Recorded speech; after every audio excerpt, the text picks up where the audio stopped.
Bueno, mi nombre es Jorge Andrés Muñoz Urdeña, el de mi compañero es Juan Pablo Restrepo y les vamos a hablar sobre control continuo en MATLAB. Empezamos con la identificación de la planta. Aquí tenemos una variación de 2 a 3 voltios que representa una variación del 40 al 60% en el voltaje. Entonces tenemos la salida que está conectada a la constante que ya les mencioné. A eso se lo conectamos a un workspace para obtener los datos y posteriormente poder realizar una gráfica. Tenemos el analog input que va conectado a un gain de 100, que es como una constante de conversión que debe tener la entrada. También está conectado a un to workspace nuevamente para hacer la misma gráfica. Ambas salidas, pues cosas, entrada y salida, la conectamos a un merge para conectarla posteriormente a un scope. Bueno, listo. Ya dentro pues, del código de MATLAB que lo utilizamos para encontrar la función de transferencia, que es esta que tenemos acá. Entonces, en este primer punto lo que hacemos es obtener los datos de la temperatura, crear un vector del tiempo, y además de eso creamos un vector del step, que este se tuvo que hacer debido a que el step que nos daba era un step entre 4 y 5 valores, entonces había que volverlo a crear según estos valores de tiempo que nos entregaba. Después hacemos pues la gráfica de estos elementos. El problema de estos elementos es que nos entregaba elementos, pues o la temperatura era un gráfico pues muy distorsionado, por lo que tuvimos que implicarle pues un filtro. En este caso lo graficamos y lo podemos ver en esta parte de acá. Vemos el salto de 40% de la entrada a 60% de la entrada en este punto de acá. Después filtramos pues o cortamos los datos que tenemos según el step que tengamos hasta esta parte de acá. Y en esta parte de acá lo que hacemos es encontrar todos los datos para la función de transferencia, que sería encontrar en base a estos, que sería delta de y, delta de u, ya al 60%, temperatura inicial y temperatura de escalón, encontrar la K, la θ y el tau. En este caso pues nosotros tuvimos que cambiarlos por elementos experimentales debido a que los datos, como se puede ver en la gráfica, no se llegan a estabilizar del todo, por lo que optamos por utilizar valores que estuvieran parecidos a los que teníamos y así crear la función de transferencia como se ve acá, con el retardo y todo. Pues aquí la tenemos, que sería esta de acá que podemos ver acá. Y además de eso, pues graficamos los datos que teníamos para poder que se encajaran, como se puede ver acá. Entonces acá tenemos la gráfica solo del 40 al 60%, que arranca en el 40 y termina en el 60% de la entrada. Y además de eso tenemos la función de transferencia que encontramos, pues la graficamos con un step y la comparamos con los datos que obtuvimos para poder que se encajara bien. Listo.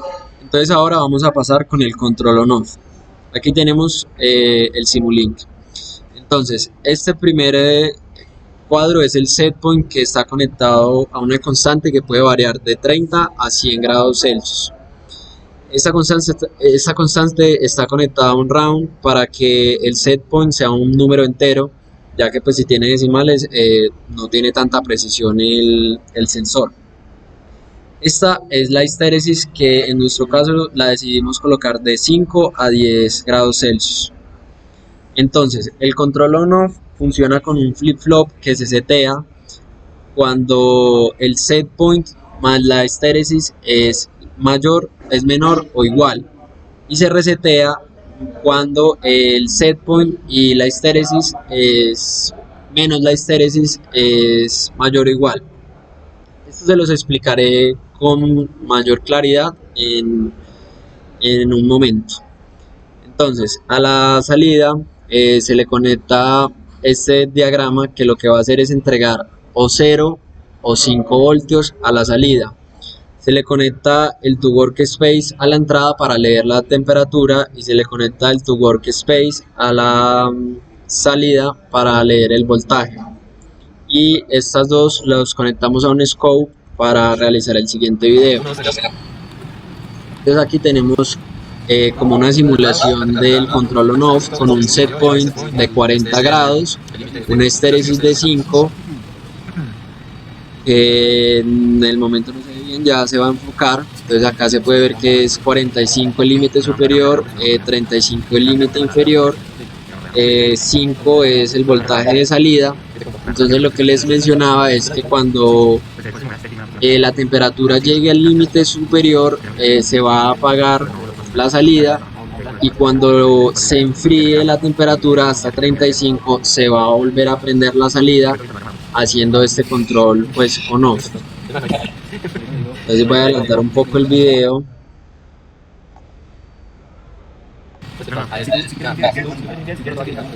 Entonces vemos que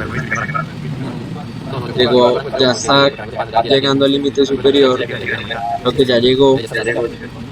Sí, ya se apagó la resistencia, ya se puede ver. Prendimos el ventilador para que se enfriara un poco más rápido, y cuando llegue a este límite inferior se va a volver a prender la resistencia. Adelante mucho. Entonces ahí ya llegó al límite inferior, entonces otra vez se prendió la salida y apagamos el ventilador para que se caliente de forma más rápida.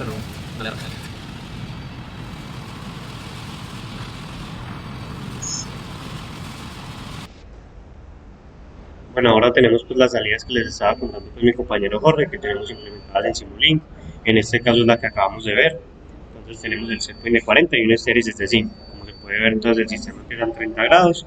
A partir de ese punto llega a los 45 grados, se apaga la salida o la entrada en este caso, que sería de 5 voltios, y pues empieza a disminuir la temperatura. En este caso se ve que está disminuyendo muy poco, es por el poco tiempo que le dimos, y además no teníamos encendido el ventilador. En este caso pues ya acabamos de encender el ventilador, llega a la parte de abajo, la estéresis inferior, toca la estéresis inferior y empieza a elevar su temperatura, y así sucesivamente. En este caso pues se puede ver la misma gráfica, pero en este caso filtrada, en donde pues tenemos solo una lineecita que nos va a representar la temperatura. En este caso se ve que no toca ni la estéresis superior ni la estéresis inferior, porque al estar filtrada no se ven estos picos de acá que pues llegan a tocar pues el límite superior o inferior de la gráfica. En este caso pues nosotros decidimos grabarlo otra vez para poder que se viera de una forma un poquito más uniforme, en donde tenemos un setpoint de 65, una histeresis de 8 y además pues con un poquito más de temperatura, para ver cómo funcionaba mejor. Y aparte lo dejamos durante mucho tiempo para que pudiera hacer varios ciclos del on-off. Exacto, en este caso no le perdimos el ventilador, solo que lo dejamos enfriar a convección natural. Y pues se vería de la misma forma. Aquí tendríamos la parte sin filtrar y aquí la parte filtrada. Bueno, ahora les vamos a explicar cómo hicimos el control PID. Entonces, en este caso, la función de transferencia que teníamos anteriormente y que les mostré, la importamos a una DOM que tiene MATLAB, que en este caso sería PID Toner, y a partir de ella podemos ir modificando los valores y obteniendo diferentes controladores para poder ponernos a gusto pues, con el que más nos haya gustado. En este caso nosotros escogimos este que tenemos acá. Tenemos en este caso un KP de 0.6, tenemos un KI de 3.7 por ahí a la menos 5, y en este caso utilizamos un KD de 0, porque normalmente en estos controladores, en estos sistemas donde no tenemos perturbaciones, se utiliza pues normalmente 0, por eso le colocamos 0 y funciona un poco mejor. Después entonces aquí tenemos cómo lo implementamos en Simulink, en donde tenemos el step, en este caso es donde implementaremos el setpoint. Aquí tenemos el controlador PID que les acabo de explicar, y aquí tenemos un bloque de saturación que lo que hace es que a veces este control PID nos entrega valores por encima de 0 y 5, por debajo de 0 voltios y por encima de 5 voltios. Entonces lo que hace es que todos los valores que estén por encima de 5 voltios los va a volver 5 voltios, y los que estén por debajo los va a volver 0 voltios. En este caso pues estuvimos hablando con el profesor Martín y nos dijo que era mejor implementar este bloque de acá, en donde tenemos lo que hace es lo siguiente, suavizar un poquito la curva, y que no todos los elementos que estén por encima de 5 van a ser 5, sino que van a estar dentro del intervalo. Si nos movemos un poquito acá para adelante, tenemos lo que hay dentro del subsistema, que lo que hace es, entre comillas, un promedio de entre 5 voltios, y esto es lo que nos va a entregar. Bueno, entonces además de esto pues tenemos, esto se le entrega ya al de AQ para poder que haga pues el control. Aquí leemos la temperatura, se multiplica por la constante y tenemos un transport delay. En este caso lo que estamos leyendo es la temperatura de salida. Tenemos el step, que es el que nos está entregando después de la lectura o de lo que nos implementamos con el profesor Martín. Y además de esto, y todo esto va un MUX para poder graficar. Además de esto, nos gustaría pues como graficar cuál es la control salida, PID. la salida que nos entrega el control PID, para saber más o menos entre qué rangos se maneja y para poder modificar pues esto que nos ayuda a implementar el profesor Martín. Entonces, esto es una simulación que hicimos con un set point de 40. La línea roja de 5 es 5 voltios. Por el otro lado tenemos la respuesta del control PID.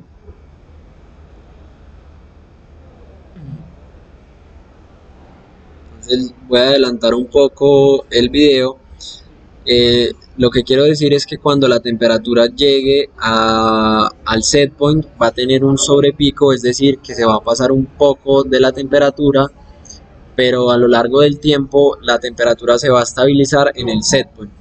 Como podemos ver, a medida que la temperatura llega al set point, la salida va tendiendo a cero, hasta que finalmente llega al sobrepico y se apaga por completo la planta térmica. Acá vemos que ya está completamente apagada.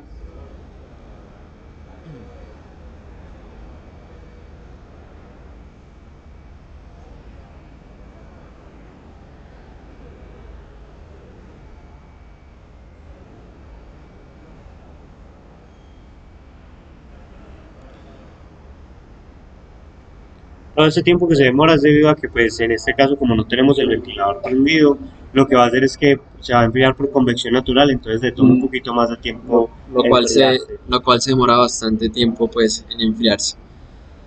En este caso, pues se ve que ya está llegando pues al set point, entonces lo que va a ir haciendo es va a ir encendiendo de poco a poco la resistencia para mantenerse dentro de ese set point. Si lo adelantamos un poco más, se ve pues que llega al set point y a medida que está en el set point va perdiendo, prendiendo y apagando la resistencia para mantenerse en este. Y ya vemos que pues la temperatura se equilibra en el set point. Y además de eso podemos ver que aquí dentro de los valores que arroja el PID tiene valores muy cercanos a cero, que lo que hace es que va a mantener pues de entre la salida entre apagada y prendida, como se puede ver. Entonces, estos son los datos obtenidos del workspace. Como podemos ver en lo que les mencionaba en el video, acá tenemos el sobrepico de temperatura, pero a medida de que se va enfriando por convección, la temperatura tiende a equilibrarse en el set point. Esto naranja es la salida, que vemos que está prendida a 5 y a medida de que avanza el tiempo va tendiendo a 0. Estos son los datos filtrados. Aquí podemos ver claramente el sobrepico de temperatura y a medida de que transcurre el tiempo la temperatura se establece en 40 grados Celsius y vemos que la salida del controlador tiende a 0.